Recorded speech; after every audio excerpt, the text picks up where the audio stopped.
vita vya magonjwa ndani ya mwili, vita vya magonjwa yanayotokana na mapepo, yanayotokana tu na hali ya hewa, magonjwa ya kuambukizana, damu ya Yesu imetamalaki. Kivita ipo, katika kuponya ipo, katika kubariki ipo. Damu ya Yesu inabariki, damu ya Yesu inaponya, damu ya Yesu inakomboa. Kwa hiyo imetamalaki. Haijalishi kuna kifungo gani katika ulimwengu wa roho ambacho kinakufanya upate kuteseka katika maisha yako, baada ya kunywa damu ya Yesu, ina uhakika kuna jambo litatokea. Haleluya! Haijalishi umeathirika, ukiamini tu. Neno la Bwana linasema amini tu. Imani chanzo chake ni kusikia. Niliwatolea ushuhuda wa watu wawili tofauti na kujenga huku na kule, ili upokee kwa wepesi kupitia damu ya Yesu. Sema amina. Tukiwa na mke wangu asubuhi saa 12 siku moja, baba mmoja akaja na gari lake la kazini Cruise. Alipofika asubuhi saa 12 akatuomba msamaha kwanza, kwamba ni mapema mno, naomba mnisamehe, na mlikuwa bado umelala. Tukasema tulikuwa tumeshaamka, ndio maana tumefika haraka baba. Kasema kwanza mniombee nitakaporudi kazini kwangu, nifike mapema na nisikutane na wakuu wangu, maana hili gari nimelichukua bila ridhaa ya mkuu awali yote. Kwa hiyo nikikutana nao njiani wakidai tu kwamba nilikuwa nimeenda kulifanyia uhalifu, nimekujisha. Muujiza wa kwanza, naomba mniombee hiyo. Lakini kitu kingine, nimekuja na mwanangu hapa, mimi na mtoto wangu tumeathirika. Imani chanzo chake ni kusikia. Akasema tulisikia habari zako kwamba ulikuja kwenye semina hapa Bariadi, na sasa tukakuta umeondoka, lakini tukasikia jinsi Mungu alivyowafungua watu na tunaowafahamu sasa ni wazima, hawana ukimwi kabisa. Kwa hiyo na sisi tumekuja, mimi na mtoto wangu, utuombee ili tupate kurudi ile imani. Nikamwambia mama, njoo sasa, tunabadilisha damu kwa nguvu ya damu ya Yesu, tunabadilisha damu yako. Tukamwanzia yule baba, tunabadilisha damu yako bisi katika jina la Yesu. Damu ya Yesu iingie kwenye damu yako, ikaibadilishe kutoka kwenye uharibifu iliyokuwa, na ikahuishwe tena iwe mpya, ihuishwe na mtoto wako huyu. Sasa tunabadilisha damu yake kwa nguvu ya damu ya Yesu, ikahuishwe iwe mpya, itoke katika hali ya kuadhirika. Maombi hayo kwa sauti hizo tukawaambia naweza mkaenda. Wao walipokuwa wamekuja, imani yao vile utakavyotoka, walikuwa wanadaka hasa. Yule baba akaondoka pamoja na mtoto wake. Kufika kule, akafika salama kazini kwake, akaenda kazini. Jioni yeye na mtoto wake wakafunga safari kwenda maabara. Alipofika saa 1 kasoro, na mpigia mtumishi, nimepimwa karibu mara 4, sisi ni wazima, mpaka leo ni wazima. Damu ya Yesu, damu ya Yesu. Tulipoambiwa kwamba tubadilishe, ikabadilishe damu zao, zihuishwe, yaani ziwe mpya, zitoke katika hali ya uharibifu. Damu ya Yesu ilifahamu kuna wadudu, ndio damu ya Yesu ikabadilisha damu zao, wakawa wazima. Sasa naenda kwa mtindo wa damu ya Yesu na imani. Nilikwambia juu ya mama yule ambaye alikuwa ametoka Chinde, akawa amekuja nyumbani, akanikuta, kaniambia, baba, mimi nimeolewa na Msukuma, lakini mimi ni mkazi wa Mbeya, mume wangu yuko Mbeya, sasa niko kweli Msukumani hapo Chinde. Sasa nimekuja asubuhi hii kwa sababu nimesikia uko hapa Shinyanga. Naomba uniombee, mimi nimeathirika na mume wangu, na hii safari nimeleta ili uje uniombee. Kwa hiyo Matarajio yangu kabisa, mtumishi wa Mungu, ukiomba Mungu atende, nitafurahi sana kufanya.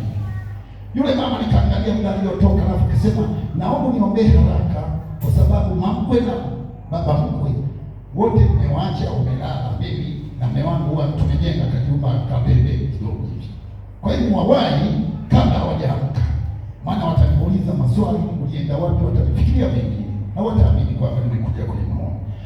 Nikamwambia mama, imani yako inaenda kukuponya.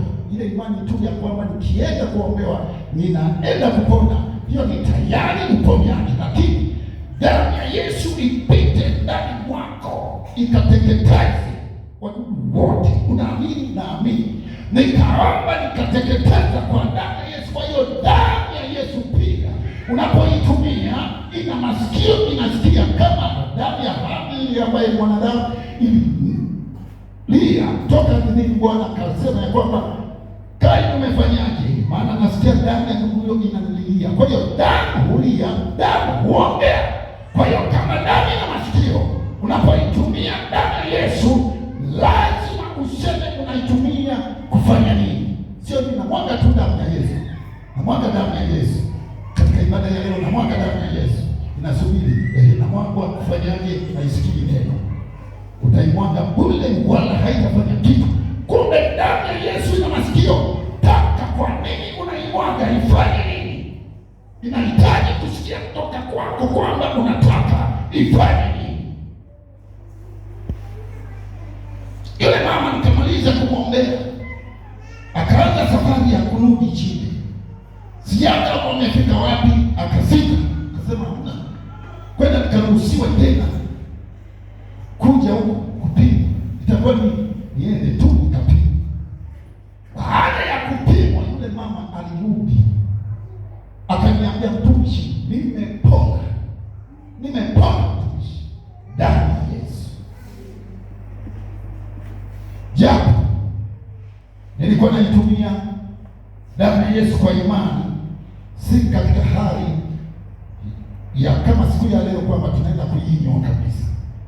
Sasa nilitumia kwa imani damu ya Yesu, tulitumia kwa imani hiyo damu ya Yesu, lakini leo tunaenda kuinywa.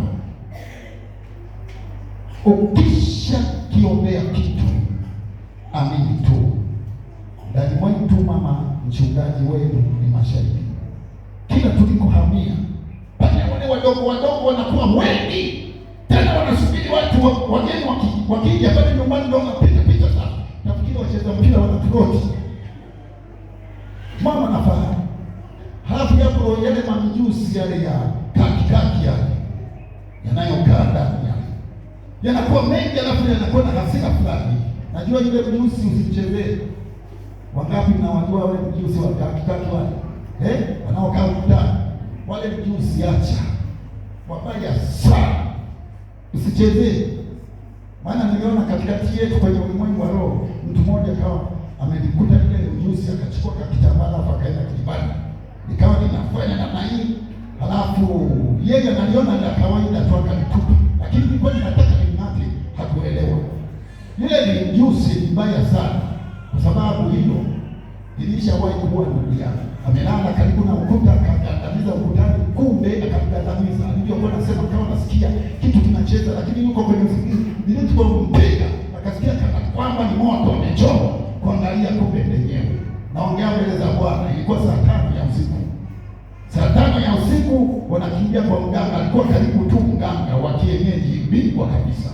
Alipofika pale, yule mganga wanawasha taa hivi, amenifanana ule ukaki na tule tumstari tuli, amekuwa hivyo. Mganga akasema huyu imeshashikana. Halafu dakika 5 tu akafa. Kwa hiyo ndani ya nusu saa akawa amekufa, akifanana na hiyo, na dina masharti yake. Baada ya kufa yule baba, hapo inatakiwa kupiga simu kwa ndugu zake, maana alikuwa ni mkulima wetu kwa mjomba wake, mkulima wa mjomba wake. Kwa hiyo simu ikapigwa huo usiku, halafu hakuna cha kupeleka maiti kwao, sharti kichimbe pale, maana ndani ya saa 1:30 anakuwa kama uchi. Ogopa huyo mjusi. au nimekuhamisha sasa hivi naanza kutafakari ile ni mjuzi yangu mengi ndani magumu sana kung'ata ya, lakini kisha kung'ata tu kwisha, kama kuna Yesu kwisha. Kwa hiyo yule baba mama akawa amefunguliwa, akafurahi, akasema nimwombee na mume wake. Bwana akawa amekataa. Nguvu ya damu Yesu. Usione hivyo. Ndio maana unaona shuhuda nyingi sana watu wanapokunywa damu ya Yesu. Kwa hiyo Ezekieli kwa makosa wanafunguliwa na kila mmoja katika neema yake. Kwa hiyo damu ya Yesu tunayoenda kuinywa, kama utaichukulia kama chemkola tu, inakuwa hivyo hivyo. Lakini kama utakunywa ukiwa na matumaini ya badiliko ndani yako, utakuta hivyo hivyo. Twende Waefeso tena kwa ajili ya damu hii. Waefeso sura ya 1 mstari wa 7, Biblia inasema, katika yeye huyo kwa damu yake tunao ukombozi wetu, masamaha ya dhambi, sawasawa na wingi wa neema yake. Amina. Katika yeye kwa ukombozi wa damu yake tunayo masamaha. Kwa hiyo damu ya Yesu kikubwa kabisa ilicho kwa imemwagika, sababu kubwa kabisa ya kwanza ni kukomboa kwa ajili ya masamaha, ili watu wa Mungu warudie mahusiano yao na Mungu wao. Maana mahusiano yao na Mungu yaliharibiwa na Adam na Eva. Kwa hiyo mahusiano yetu na Mungu yamerudishwa kwa njia ya damu ya Yesu. Shangilie Yesu. Piga makofi. Hebu twende Waefeso hiyo yote 2 mstari wa 6.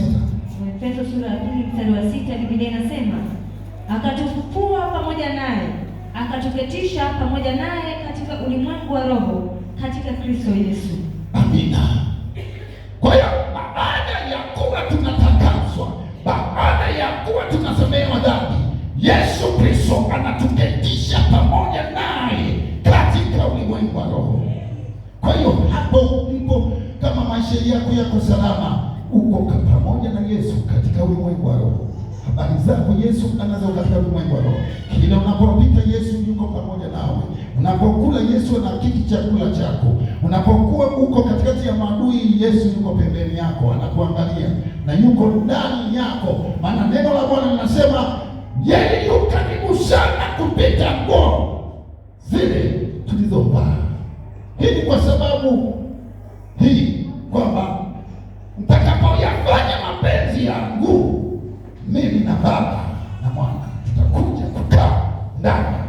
Kwa hiyo baada ya kumfuata Yesu, tunapokuwa tunatembea katika mapenzi yake, wewe pale ulipo una Baba na Mwana na Roho Mtakatifu. Sema amina. Ndio maana neno la Bwana linasema ya kwamba mzidi sana kujitakasa. Mungu anajua sisi ni wanadamu, tuko chini ya uso wa dunia. Mara zote, mara nyingi tunamkosea Mungu kwa mawazo, kwa matendo, kwa maneno, kwa mambo mengi tunamkosea Mungu. Kwa hiyo ukiona roho ya hofu ya Mungu, roho ya hofu ya Mungu ndio kumfanya mtu awe mtu wa kujitakasa kila wakati. Kila wakati anajitakasa. Naweza ukasema kama mwewe hivi.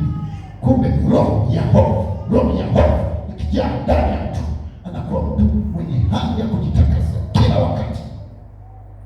Anaweza akaongea neno, alafu ukajikuta analopoka mbele yako kwamba anaongea kabisa, Bwana Yesu mtakase, najua nimekudanganya. Roho ya hofu. Omba roho ya hofu ya Mungu. Bwana Yesu asifiwe. Hebu tumalizie mstari mwingine. Waefeso sura ya 1 mstari wa 11, Biblia inasema, na ndani yake sisi nasi tulifanywa urithi, huku tukichaguliwa tangu awali sawasawa na kusudi lake yeye, ambaye hufanya mambo yote kwa shauri la mapenzi yake. Rudia tena.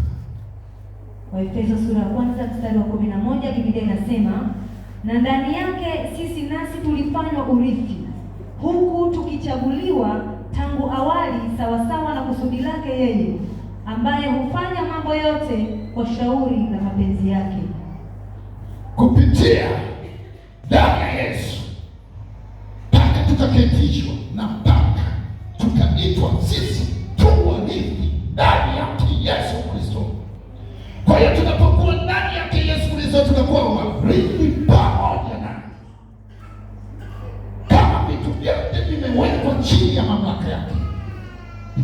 kwamba vitu vyote vimewekwa chini ya mamlaka yetu katika jina la Yesu. Kila kitu kiko chini ya mamlaka yetu kwa neno la Bwana, kwa mujibu wa neno la Bwana. Ametufanya kuwa warithi pamoja naye, yaani vitu vile ambavyo anavimiliki na kuvitawala, hata sisi ametufanya kuwa wamiliki na watawala katika ulimwengu wa roho. Bwana Yesu asifiwe. Kina mashemasi, nahitaji nilikuwa nafikiri labda mfanye haraka sana, maana hapa nimefika mwisho na ibada yetu inaelekea mwisho. Bwana Yesu asifiwe. Kwa hiyo damu ya Yesu ni ya thamani kupita vile unavyofikiria. Jinsi unavyoweza kuamini ndani ya kilindi cha moyo wako, hivyo ndivyo damu ya Yesu inavyoweza kufanya kazi.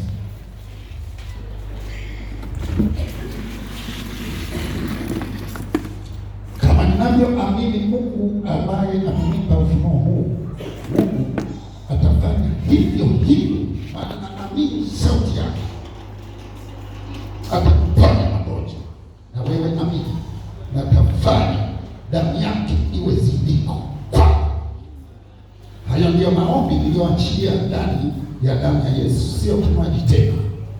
Bwana akakuponya, lakini Bwana achilia zindiko ndani mwako. Ndio maana mkahitaji mje na watoto wenu. Watu wengi wanapuuza, lakini baadaye watakuja wanisumbue mimi mwenyewe.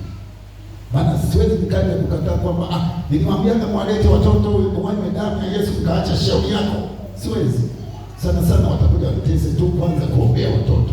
Watoto wanachemka. Watu wakubwa wanaugua ghafla. Mambo ya ajabu. Jioni ya leo magonjwa ya kila namna amini tu yatatoka kwa nguvu ya damu ya Yesu. Haleluya. Sina maombezi zaidi ya damu ya Yesu. Maana nikikuombea ukafunguliwa utajua ni maombi haya. Kwa nguvu ya damu ya Yesu kila ugonjwa na usikii leo hii unavamiwa na damu ya Yesu. Maana damu ya Yesu ni ya thamani kuliko vitu vyote. Maana katika yeye alipomwaga damu yake tayari ikafanyika upatanisho, kuwa upatanisho kati ya Mungu na wanadamu ambao walikuwa wametengwa na dhambi. Damu ya Yesu ikafanyika kuwa ukombozi. Nikasema ya kwamba imetamalaki na kombo mtu aliyezama katika hali ya kufungwa na roho za kila namna. Inakomboa mtu kutoka katika vifungo vya magonjwa. Inakomboa mtu kutoka katika dhambi. Hata kama ni dhambi gani ulifanya, damu ya Yesu inasafisha, unasamehewa. Ama sivyo Paulo angepata kazi sana, kwa sababu alishiriki kuua sana, lakini damu ya Yesu ikamsafisha mpaka akalifia nini? Injili ya Yesu. Simama Paulo. Tumishi, weka wimbo wangu. Bwana Yesu asifiwe. Sema neno hili. Bwana Yesu, naomba unisamehe dhambi zote nilizofanya maishani mwangu kwa maneno yangu. Zidisha sauti kwa maneno yangu, kwa matendo yangu. Nisamehe Bwana, mimi ni mwanadamu, niko chini ya uso wa dunia, nimetingwa na mambo mengi, najikuta nakosea. Asante Bwana kwa rehema zako na neema yako. Asante kwa masamaha ya dhambi. Baba, ninapoenda kupokea damu yako, ukanifungue katika vifungo vyote pamoja na watoto wangu. Wafungue Bwana, wafungue Bwana. Asante kwa ajili ya damu yako. Asante kwa ajili ya nguvu yako. Asante kwa sababu unaenda kutufungua. Karibu Baba kwa damu yako takatifu, katika jina la Yesu. Amen. Amen. Amen. Maana yake iwe vile katika jina la Yesu.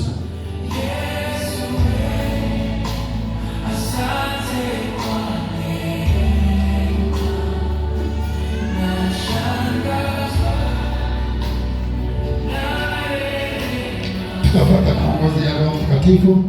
Pita, achilia sadaka yako, alafu napoachilia sadaka yako, sadaka yetu ya leo itakuwa ni kwa ajili ya kurekebisha bomba letu linalotoka huko kwenda huko nyuma kwa chini, limeharibika, limeachia. Inawezekana hata hii itatoka kubwa sana. Hizi sadaka za katikati ya wiki ndio hizo huwa tunatoa malipo kwa ajili ya maji, kwa ajili ya bomba la kanisa, na mara nyingi inakomea shilingi 8,000. Sasa kwa hali iliyopo kule, inawezekana tazidi sana. Kuna sehemu kwa chini kule liko chini ndio likaunganishwa, imeachia. Kwa hiyo wanapofungua kule, maji yanaanza kutiririka ovyo, kule mita inahesabu. Na zaidi ya yote, wale wafanya usafi wanapokuwa sahau kufunga, inakuwa hatari zaidi. Lakini si hivyo tu, watoto wadogo wanapoenda kuchezea pale na kufungulia maji bila kujua, inakuwa shida. Naomba wote tukae sasa. Naomba kuanzia mstari wa mbele, tutaanzia mpaka mwisho. Unakuja unatoa sadaka, lakini tunakuja kwa mfululizo, sio hivi wanakuja watu wakiisha ndo wengine wainuke. Tunaenda kwa kutangulizana. Naomba tu iwe hivyo. Niombe kwa ajili ya sadaka.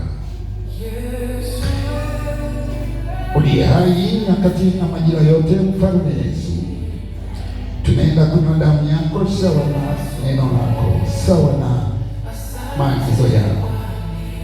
Mtoto wako sasa unapoenda kunywa damu yako, nimetamkia maneno mawili tu kama ulivyoniambia. Ni kwa ajili ya uzima wa afya, ni kwa ajili ya uzima wa afya ya baba yule, ya mama yule, ya kijana na binti na mzee yule, lakini kwa ajili ya ulinzi, yaani zindeko kwa nguvu ya damu yako. Kama wiki kila mmoja wetu ambaye anaenda kushiriki, kamtendee hivyo. Amina. Sikia, nimesikia sauti. Sio sharti kutoa sadaka ndio uwe ushiriki damu ya Yesu. Sadaka inafanya kile unachokinywa kiwe na nguvu zaidi, japo tayari kina nguvu. Ina maana ya kwamba huna sadaka, njoo unywe damu ya Yesu. Amen. Usikabaki huko kwa sababu huna sadaka. Japo kwenye sadaka ni bora zaidi. Una watoto wengi, una 2,000, naweza kusema hili kwa ajili ya watoto wangu, hili ni kwa ajili ya watoto wote ukabebwa na Mungu, kwa sababu wasije randomly waende hivi. Lakini huna pesa kabisa, una hela ya kurudi, usije ukafanya jambo kupita uwezo wako. Biblia inazungumza baki na hela yako ya kurudi nyumbani, usitembee kwa mguu, na Mungu anakujua hilo. Asante Baba kwa kuwa nimeshaomba. Heshima utukufu kwako. Amina. Shemasi, nahitaji mashemasi wawili ili wawe wanasaidiana kuwapa watu karibuni watumishi wa Mungu. Toa sadaka kama utakuwa nayo, lakini kama huna pia usiogope, njoo. Tuje kabisa mfululizo.